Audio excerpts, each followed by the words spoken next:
Hello friends, this is the 15th lecture on Sir Philip Sidney's An Apology for Poetry. I hope you are following me. In the last lecture we saw that he takes 8 different kinds of imitations or forms of literature.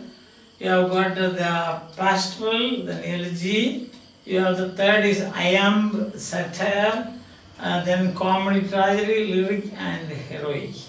And then he gives the merits of, he focuses on the merits of all these different forms. It's a pastoral symbol. Then you have got the elegy, it's about general sympathy. Then iamb, direct attack on the faults of people. Satire, indirect attack. Pracordia ludit. Pracordia ludit. The inner, playing with the inner feelings of the person, or what is going on, probing the mind of a person. That is a simple English we can say. Comedy is the follies and foibles. Tragedy is the supreme kind of imitation according to Aristotle and also Cicero. Then we saw the lyric full of music and triumphs, victories, and then moral teaching, storytelling, ballads, Percy and Douglas. You have seen the 1711. Joseph Addison said that that's the best one. And Sidney himself said that I was moved when I read it. Lochinvar, yes, famous ballad, the love between Lochinvar and Ellen.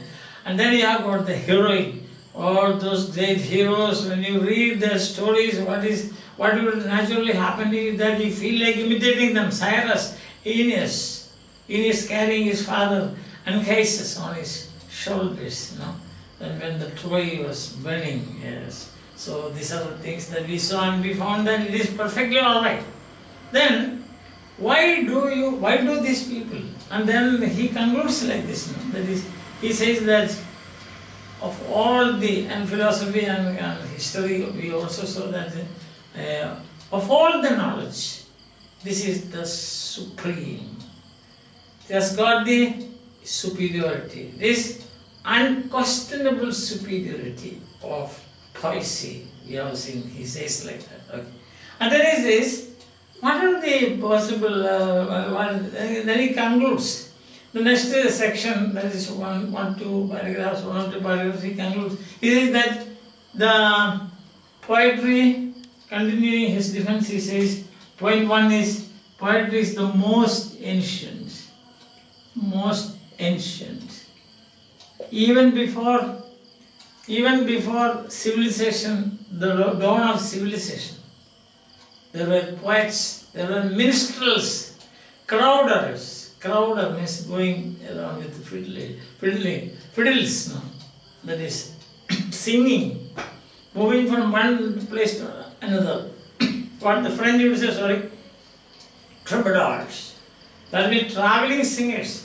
And you have studied the history of language, you will find to begin with, they had these traveling singers. Understand? So, the most ancient, even before the dawn of history, you will find there were singers. Because naturally it happens now, you have got that ability to, or human mind. Human mind is so conditioned that it is DNA written. Singing is DNA written. That's the point. Then second he says, it's universal. It is universal. Poesy is universal. There is no civilized country where in all civilized countries you find this. There's not even in barbarous, among barbarians, you will find this. Catholic, Catalan is the Greek word, that means universal. The poesy is Catalan, it is universal. Yes. Then, third he says, we have already seen this, the Romans called them vatus, calling, and the Greeks called them poiein. So what means? Professing. Prophets. They can see the future. Seers. They are seers. See? What should be, what ought to be. That is. Then poem means maker. The poet is a maker. And we have already seen that. History, philosophy, all the other arts and sciences and knowledge, they play with the given stuff. It is like you are giving clay, and then you can only mold with the clay. The potter can only make potters with the clay given. He cannot create clay, the stuff. But that is not the case with the maker. He makes something new, yes. And then, just what I told you just now, other arts, they have their own material, their own stuff. They can only play with that. But what about the poet? The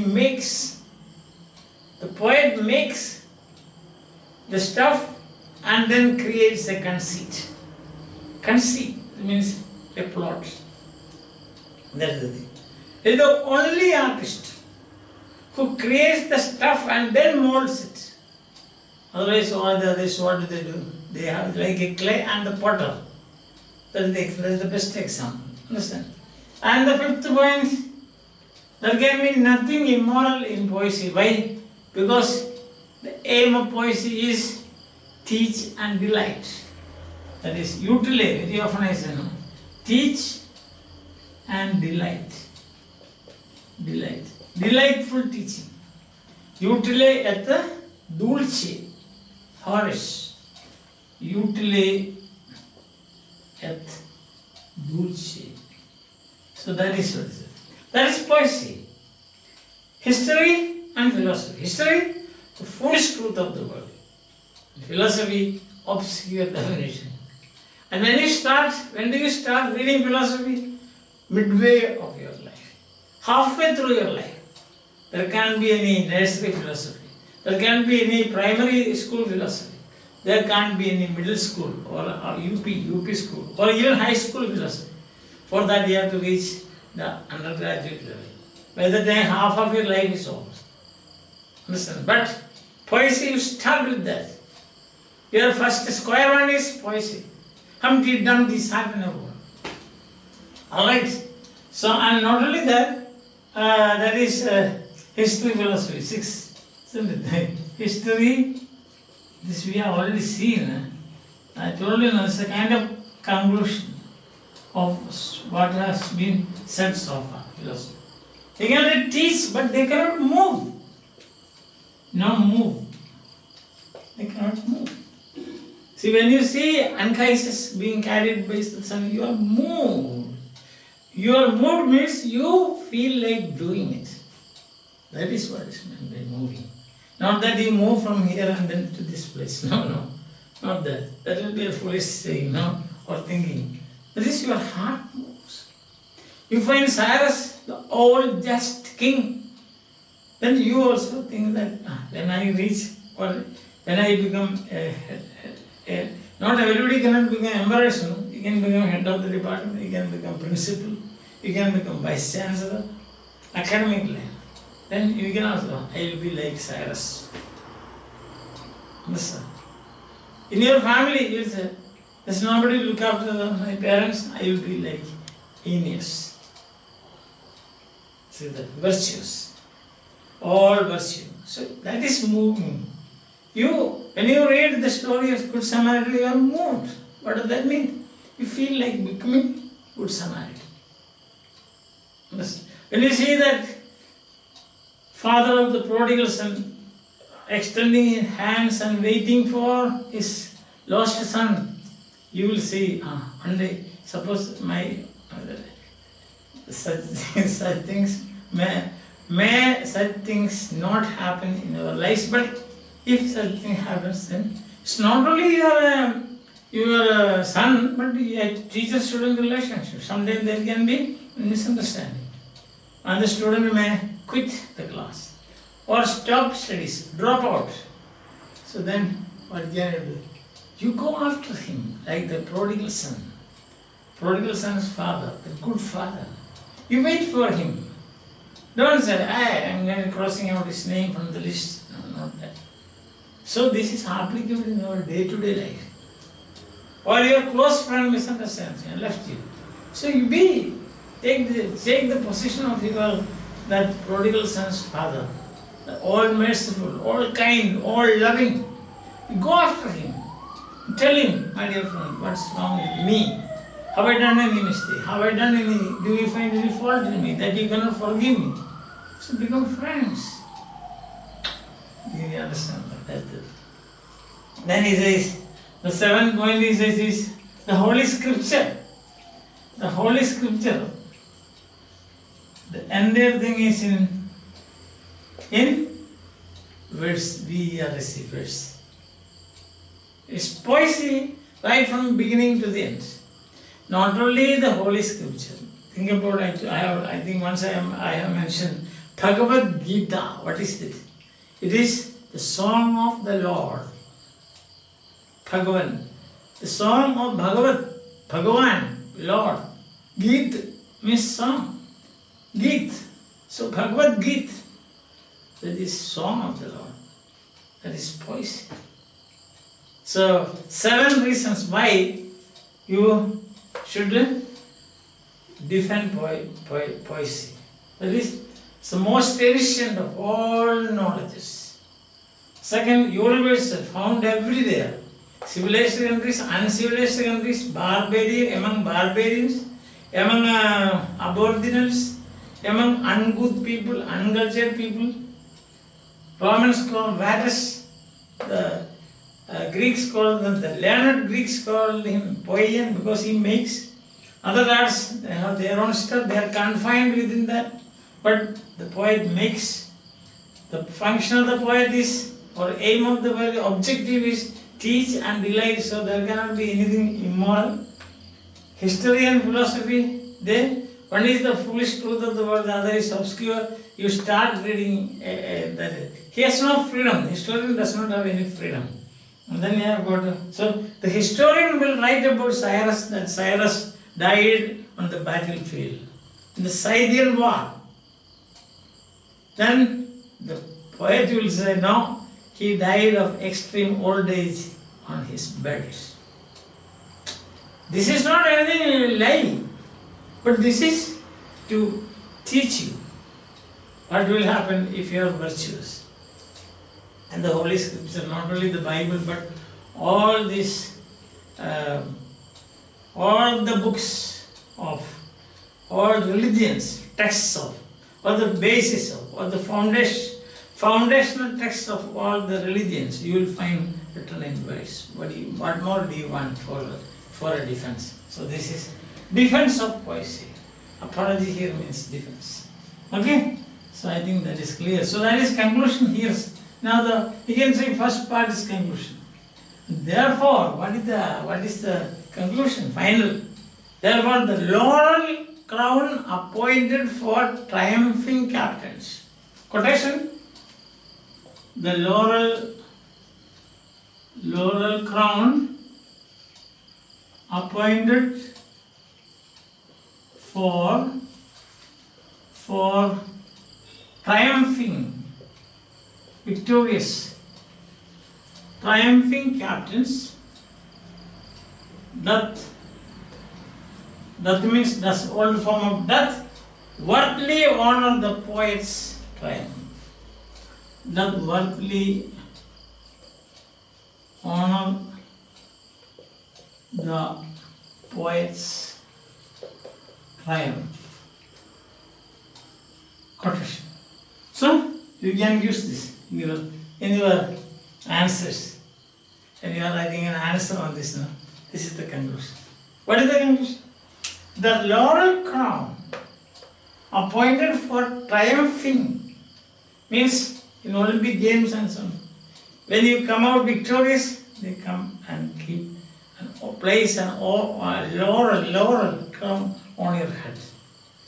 That is, it is fitting and just and fitting that it should be given to the triumphing poet. Oh, what a wonderful conclusion. Yes.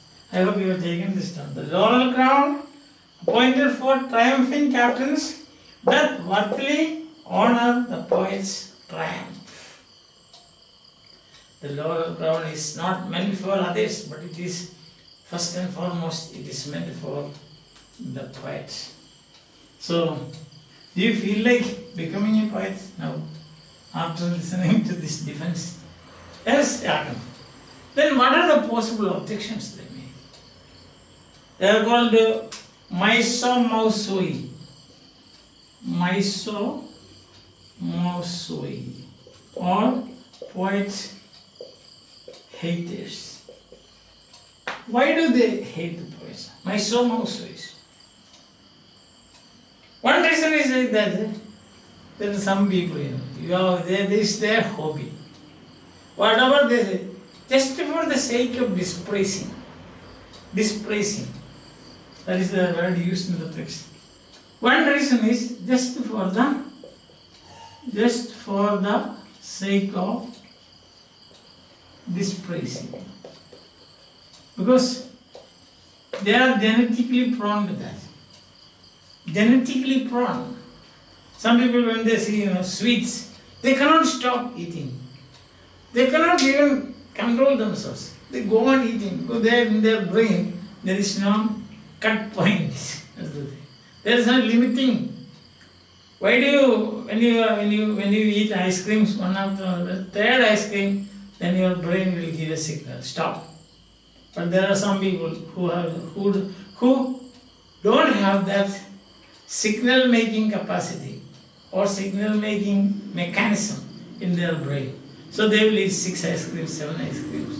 And after 2 or 3 years, when you meet them, they are already victims of diabetes, hyperglycemia. Understand that? What to do? They are made like that. Some people are born like that. Some people are born great listeners like that. Some people are born to eat sweets. So here, some people are born to dispraise just for the sake of it.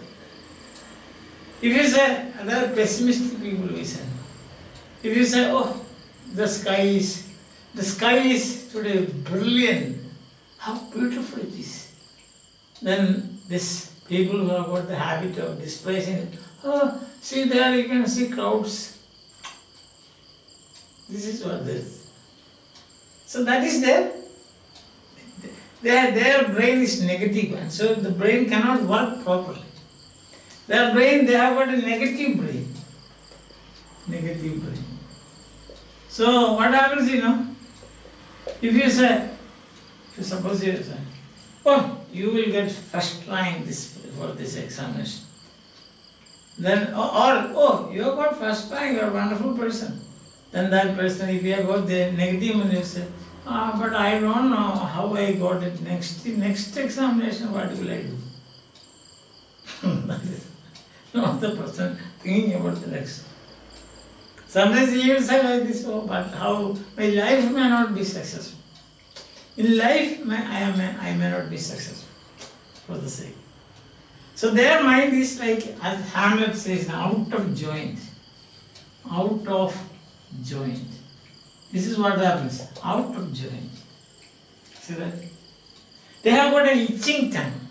And what do? They rub itself upon it. Tongue is itchy. So they will rub their tongue with their tongue. they will scratch it on their own tongue. That is only negative thing. Understand? So not just. So what do you say? No. So Sidney says that we shall not worry about the jest, but we shall try to correct the jester. This is jest. Means a kind of humor, negative humor. But we shall see whether we can deal with the jester or not. Jester. So, not what he says, but he should focus attention on he, not his words. So laugh at the jest, And then, just, it's so fun, it's a humor. But see whether you can correct the gesture. That's what he said. And understand. And such people, what will they say? They have wonderful statements. They will say, oh, the donkey. What a discretion it has got. What a discretion. Understand? You remember there's a story about the donkey. One that the donkey was tired of carrying all the burden. So one day its master kept 5 or 6 sacks of salt on its back. So it went into the river. Then when it came out, all the salt, as we can expect, just disappeared in the water, dissolved in the water. And then it said, such people will say, see, donkey, what a brain. Next day the master, what did he do? You know that story. Kept 5 or 6 sacks of cotton. And the discretion, the donkey had that discretion, as these people say. He went into the water, into a river, and then he could not get up. Even then, such people will say, oh, wonderful, what a creature is the donkey. We must learn from the donkey. Only the negative side, the wrong side of life. They are attracted by the wrong side of the life. Understand? See? So there we are in the udder of a cow. There may be 16 liters of milk. But a mosquito is not interested in that. But mosquito is interested in tapping the blood. This is the mind of such people. This is the approach of such people. This is how they think. And the same type of people within itching tongue, they will say, oh, they will go on giving they will give a panegyric, so to say, a series of plus points about living in debt. Living in debt, DEBT. I said, what is happening? Why should you work like this? You can borrow money and then spend it, and then if that is finished, then you get another, you go to another friend and borrow, and finally what will happen, isn't it? Some of these people who declare themselves bankrupt, what will happen? And now, presently, you know about many people, many great people. Now they are running around the globe. They cannot sit anywhere. So borrowing and borrowing. But still, people like this, they will say, oh, it's a wonderful life. Why should you work when other people are working for us? We can. So that. There are some people I know, some friends I know. They will say, oh, why should you build a house? You can take one on rent. If you are living in a rented house, they will pay, they will look after, they will pay the tax, they will maintain the house. The owner will do everything. You just telephone him, he will come. He will even sweep the floor. He will wash the floor. But if it is yours, oh, what a terrible thing, you have to buy them, do this, do that, and then you have to pay the tax, and you have to whitewash it, or you have to paint it. Never luck, isn't it? Or you have to go after many birthday, never luck, a lot of things are there. So you have to do it, but otherwise it is. If you don't have a house of your own, you always feel like a stranger in your life. Anytime the command will come from the owner, get out of this place. But such people, those people who have got an itching tongue, they will say, oh, why should you? And that money, what you are going to, the money that you are going to spend on building a house, you can put in the bank and then give the rent. But he doesn't understand that. If you build a house of your own, it will go on appreciating. If you spend 5 lakhs today, in 10 years time it will be 20 lakhs, 35 lakhs, 1 crore sometime. That he doesn't see. So such kind of people. Yes. Discretion of the donkey. And then again they will say like that, oh, if there is a plague, it will be wonderful. Because you can live in a room, you can close everything, escape from the din and bustle of this life. You have got far from the mighty crowd. Around you there is a plague. They will even say that it is because of the plague that Boccaccio could write Decameron. So that it is because of the plague that John Dryden could write of dramatic poesy. See that? So that is plus point, therefore. So such people, what can we say? So there are humorous kinds of justice, and the ancients called them good fools. Good fools. This is the so such people. Those people who find fault with poesy, they are good fools. What else I can say? Says Sidney. Not just saying, but giving reasons. So if you are a critic of poesy, you are a good fool. Not a critic, you can have constructive criticism, but dispraising for the sake of dispraising. If you do that, then you will be called a good fool. Understand that? Yes. This is so. I think that you are following me. Alright? So we saw the 7 reasons, one after another. We saw. Defending, said most ancient is universal, Romans called matters, Greeks called poien, that's maker. Other arts remain within the confined and they make their own stuff. We teach and delight, so there cannot be any moral thing. Then we have seen the history and philosophy. They don't move you. So that's a very important thing. Move you, and Holy Scripture is written in poetry. Holy Scripture is poetic. All Holy Scriptures, not only the Bible, but all Holy Scriptures are poetic. And then so therefore said there, the laurel crown is the fit for poet and not for the triumphing captain. Then we see, why do these people, what are the possible objections? There are no objections. It's their mental makeup. They have got a negative mind, negative brain. So they is out of joint, their brain is out of joint. There are people, they have got an itching tongue. Those are the people who say that the donkey has discretion. The donkey may have discretion, that we don't know. And whatever we know about the donkey so far, it does not have a discretion. Secondly, they will give a very long speech praising people who live on debts, borrowing money. While Shakespeare says, neither a borrower nor a lender be for loan oft loses itself and friends. That is another thing. There they will say that plague is good. Why? Just very positive effects.